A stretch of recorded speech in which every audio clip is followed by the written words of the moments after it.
मौर्य साम्राज्य। मौर्य राजवंश के अध्ययन के लिए सर्वाधिक महत्वपूर्ण कौटिल्य रचित अर्थशास्त्र है। मौर्य साम्राज्य के बारे में महत्वपूर्ण जानकारियाँ मेगास्थनीज के इंडिका से भी प्राप्त होती हैं। मेगास्थनीज यूनानी शासक सेल्यूकस का दूत था। मेगास्थनीज के अनुसार भारतीय समाज 7 जातियों में बटा हुआ था तथा भारत में दास प्रथा नहीं थी। यूनानी ग्रंथों में चंद्रगुप्त मौर्य के लिए सैंड्रोकोट्स तथा एंड्रोकोट्स नाम का प्रयोग हुआ है। सबसे पहले विलियम जोन्स ने सैंड्रोकोट्स की पहचान चंद्रगुप्त मौर्य से की। चंद्रगुप्त मौर्य 322 से 298 ईसा पूर्व। चंद्रगुप्त मौर्य ने चाणक्य की सहायता से घनानंद की हत्या कर मौर्य साम्राज्य की नींव डाली। चंद्रगुप्त के शत्रुओं के विरुद्ध चाणक्य की कूटनीतिक चालों का वर्णन विशाखदत्त रचित मुद्रा राक्षस में मिलता है। 305 ईसा पूर्व में चंद्रगुप्त ने यूनानी शासक सेल्यूकस निकेटर को परास्त कर उससे हेरात, कांधार, काबुल और मकरान का क्षेत्र प्राप्त किया। सेल्यूकस ने अपनी पुत्री कार्नेलिया की शादी चंद्रगुप्त मौर्य से की। चंद्रगुप्त के सहगौरा तथा महास्थान अभिलेखों से यह ज्ञात होता है कि मौर्य काल में अकाल के दौरान राज्य की सहायता दी जाती थी। जैन ग्रंथों के अनुसार अपने जीवन के अंतिम चरण में चंद्रगुप्त मौर्य ने जैन परंपरा के अनुसार श्रवणबेलगोला में अपने शरीर का त्याग कर दिया। बिंदुसार 298 से 273 ईसा पूर्व। चंद्रगुप्त मौर्य के पश्चात उसका पुत्र बिंदुसार गद्दी पर बैठा। यूनानी लेखकों ने इसे अमित्रोचेटस या अमित्रघात कहा है। बिंदुसार आजीवक संप्रदाय का अनुयायी था। उसके दरबार में डायमेकस आया था जो सीरिया के शासक एंटियोकस का दूत था। एथिनियस के अनुसार बिंदुसार ने एंटियोकस से मदिरा, सूखे अंजीर एवं एक दार्शनिक भेजने की प्रार्थना की थी। बिंदुसार के दरबार में टॉलमी फिलाडेल्फस, मिस्र का राजदूत डायनोसियस भी आया था। बिंदुसार के समय तक्षशिला में विद्रोह हुए जिसे दबाने के लिए पहली बार सुसीम को और बाद में अशोक को भेजा गया। कुछ स्रोतों में कहा गया है कि अशोक के दरबार में डायनोसियस आया था। अशोक 273 से 232 ईसा पूर्व। अशोक का वास्तविक राज्याभिषेक 269 BC में हुआ। पुराणों में अशोक को अशोकवर्धन कहा गया है। राज्याभिषेक से पूर्व अशोक उज्जैन का राज्यपाल था। भारत में शिलालेख का प्रचलन सर्वप्रथम अशोक ने किया। अपने राज्याभिषेक के 8वें वर्ष अर्थात 261 ईसा पूर्व में अशोक ने कलिंग पर आक्रमण किया। 1750 में टिफैनथैलर ने सर्वप्रथम दिल्ली में अशोक स्तंभ की खोज की थी। अशोक के अभिलेख को 1837 में सर्वप्रथम जेम्स प्रिंसेप ने पढ़ा। अशोक ने उपगुप्त नाम के बौद्ध भिक्षु से बौद्ध धर्म की दीक्षा ली। अशोक की माता का नाम सुभद्रांगी था। अशोक ने बौद्ध धर्म के प्रचार के लिए अपने पुत्र महेंद्र और पुत्री संघमित्रा को श्रीलंका भेजा। प्रमुख अशोककालीन अभिलेख। अशोक के अभिलेखों का विभाजन निम्नलिखित वर्गों में किया जा सकता है। पहला शिलालेख, दूसरा स्तंभलेख, तीसरा गुहालेख। शिलालेख। वृहत शिलालेख ये वस्तुतः राजाज्ञाएं या राजकीय उद्घोषणाएं हैं। इनकी संख्या 14 है तथा ये 8 विभिन्न स्थलों शाहबाजगढ़ी, मानसेहरा, कालसी, गिरनार, धौली, जौगढ़, एरगुड़ी एवं सोपारा से प्राप्त हुए हैं। कुछ महत्वपूर्ण वृहद शिलालेखों का वर्णन इस प्रकार है। प्रथम शिलालेख में अशोक कहता है कि संपूर्ण प्रजा उसकी संतान है। इसी में पशु बलि की निंदा की गई है। द्वितीय शिलालेख में मनुष्यों एवं पशुओं के लिए निःशुल्क चिकित्सालय की स्थापना करने की चर्चा है। साथ ही चेल, चोर, पांड्य तथा ताम्रपर्णी श्रीलंका जैसे दक्षिणावर्ती राज्यों का उल्लेख भी मिलता है। तीसरे शिलालेख में युक्त, रज्जुक, प्रादेशिक नामक अधिकारियों की चर्चा है। पांचवा शिलालेख धम्म महामात्रों की नियुक्ति का उल्लेख करता है। 8वें शिलालेख में धम्म यात्रा का वर्णन है तथा 9वें शिलालेख में अशोक आनुष्ठानिक रीतियों की आलोचना करता है।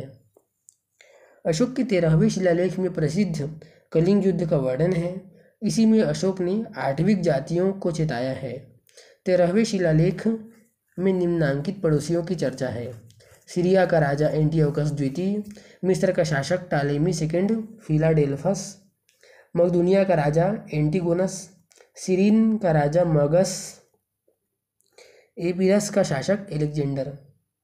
धौली और चौगढ़ से प्राप्त शिलालेखों को पृथक शिलालेख कहा जाता है। लघु शिलालेख, ये शिलालेख 14 बृहद शिलालेखों की मुख्य मार्ग में सम्मिलित नहीं है। ये शिलालेख 14 बृहद शिलालेखों के मुख्य वर्ग में सम्मिलित नहीं है।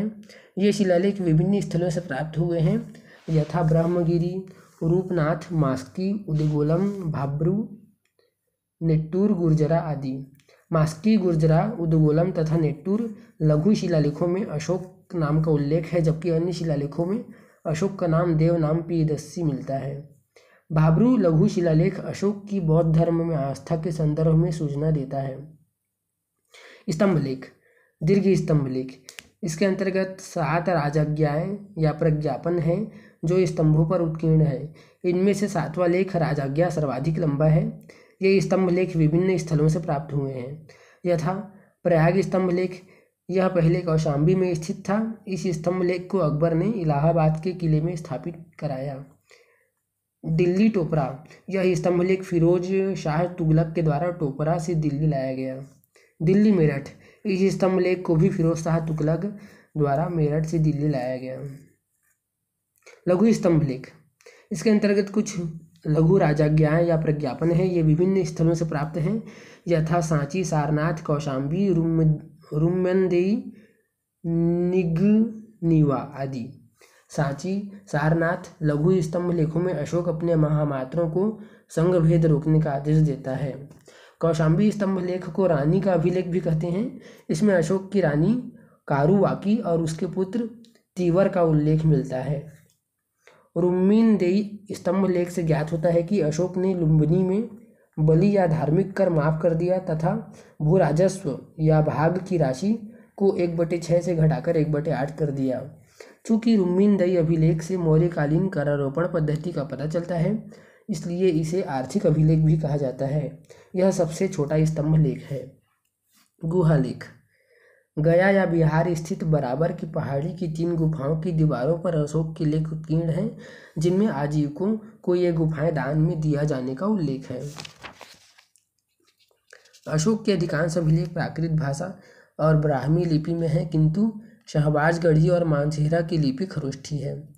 तक्षशिला तथा लघमान से अरेमाइक लिपि में तथा कंदहार के पास शरेकुना से यूनानी और अरेमाइक लिपियों में लिखा द्विभाषी अभिलेख मिलता है। बराबर की पहाड़ियों में अशोक ने आजीवक संप्रदाय के लिए 4 गुफाओं का निर्माण कराया।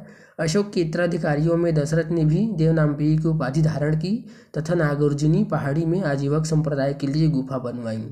अशोक के बाद मौर्य साम्राज्य कमजोर होता गया तथा 185 ईसा पूर्व में मौर्य सेनापति पुष्यमित्र सिंह ने अंतिम मौर्य शासक बृहद्रथ की हत्या कर शुंग वंश की स्थापना की। मौर्य प्रशासन, मौर्य प्रशासन के शीर्षस्थ अधिकारियों तीर्थ या महामात्य कहलाते थे। ऐसे अधिकारियों की संख्या 18 बताई जाती है। कुछ प्रमुख तीर्थ: समाहर्ता, कर निर्धारण का सर्वोच्च अधिकारी वित्त मंत्री। सन्निधाता, राजकीय कोषागार का संरक्षक। कर्मांतिक, उद्योग मंत्री। अंतःपाल, सीमावर्ती दुर्गों का रक्षक। व्यवहारिक, नगर का प्रमुख न्यायाधीश। तीर्थ के पश्चात अधिकारी क्रम में अध्यक्षों का स्थान तथा इनकी संख्या 27 थी। कुछ प्रमुख अध्यक्ष: शीताध्यक्ष, कृषि विभाग का अध्यक्ष।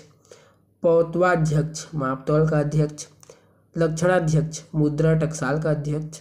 पड़ियाध्यक्ष, व्यापार वाणिज्य का अध्यक्ष। विविताध्यक्ष, चारागाहों का अध्यक्ष। आकाराध्यक्ष, खानों का अध्यक्ष। मौर्य प्रांत और राजधानी: अवंती राष्ट्र, उज्जैनी। उत्तरापथ, तक्षशिला। कलिंग, तोसली। दक्षिणापथ, सुवर्णगिरी। प्राच्य या प्राची या पूर्वी प्रांत, पाटलिपुत्र। मौर्य काल में दिवाली न्यायालय, धर्मस्थी तथा फौजदारी न्यायालय कंटक शोधन मौजूद थे। गुप्तचर विभाग के प्रमुख को महामार्त्य सर्प कहा जाता था। अर्थशास्त्र में गुप्तचर को गूढ़ पुरुष कहा गया है। एक स्थान पर कार्य करने वाले गुप्तचर को संस्था और भ्रमणशील गुप्तचर को संचारा कहा जाता था। प्रांतों के प्रशासक कुमार या आर्यपुत्र या राष्ट्रिक कहलाते थे। मेगास्थनीज के अनुसार नगर का प्रशासन 30 सदस्यों का एक समूह करता था जो 6 समितियों में विभाजित था। प्रत्येक समिति में 5 सदस्य होते थे। मौर्य प्रशासन में स्त्रियों को भी शामिल किया जाता था। चतुर स्त्रियां गुप्तचर होती थी। आर्थिक व्यवस्था। चंद्रगुप्त के समय सौराष्ट्र प्रांत के राज्यपाल पुष्यगुप्त वैश्य ने सुदर्शन झील का निर्माण कराया। अशोक के समय सौराष्ट्र के राज्यपाल तुषास्प ने सुदर्शन झील की मरम्मत करवाई तथा पानी की निकासी के लिए नहर का निर्माण करवाया। अदेव मातृक अर्थात वह भूमि जिस पर बिना वर्षा के भी अच्छी खेती होती थी उसे अच्छा माना जाता था। मौर्य काल में सोने के सिक्के को सुवर्ण या निष्क, चांदी के सिक्के को पर्ण, तांबे के सिक्के को मासक कहते थे।